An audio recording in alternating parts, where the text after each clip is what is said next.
I want to tell you about something really crazy that like the police are using across the nation. For sure here in Utah. They're called cell site simulators, and these things are crazy. So if you've ever heard of like a hacker pineapple, it's where like hackers can go to like a cafe and pretend to be like that Wi-Fi network, and so then it'll like trick people into connecting to their pineapple instead of connecting to the actual Wi-Fi network, and then they can intercept the information. It's a middleman attack. So the police are using these things. They're called Stingrays, or cell site simulators. And what they do is they use your cell phone, and they're, using them because they they're like monitoring some shady person that they've got a warrant for or whatever, right? But there's no way for them to only target that specific phone. And so they're intercepting everybody's information.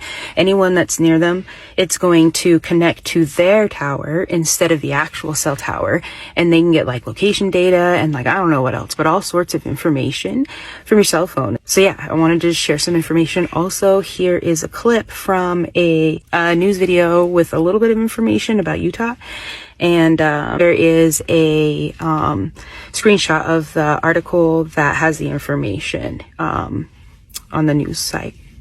We know police can track your phone's location and the devices it's communicating with, but what about your browser history? Can they see the videos you're scrolling through on Instagram? What about the texts, calls, and emails? The true scope of the Stingrays' invasion of your privacy is secret by design. It's been widely reported that non-disclosure agreements have been used to keep it that way. But here's what a prosecutor with the Utah Attorney General's office said during a court hearing in March about law enforcement using this technology in Salt Lake City. And he very clearly says Stingrays being used in this area. It can pick up all cell phone chatter, all cell phone information within a 1 mile radius. That's what Stingray does. Nate Wessler with the American Civil Liberties Union says these digital sweeps go far beyond a physical search of someone's home. Police are not allowed to knock down every door in a neighborhood looking for a particular suspect.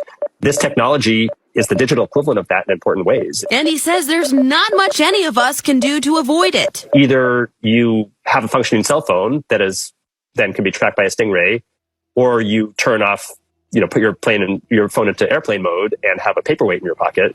That's not a great option. So how often are law enforcement using this spy tech? Well, that's another question they won't answer. And the KSL investigators reached out to more than 40 agencies across Utah. Most said they don't use Stingray technology, but some admitted they do, if not on their own, through partnerships with the feds. But the FBI, DEA, and U.S. Marshals would not answer questions about it.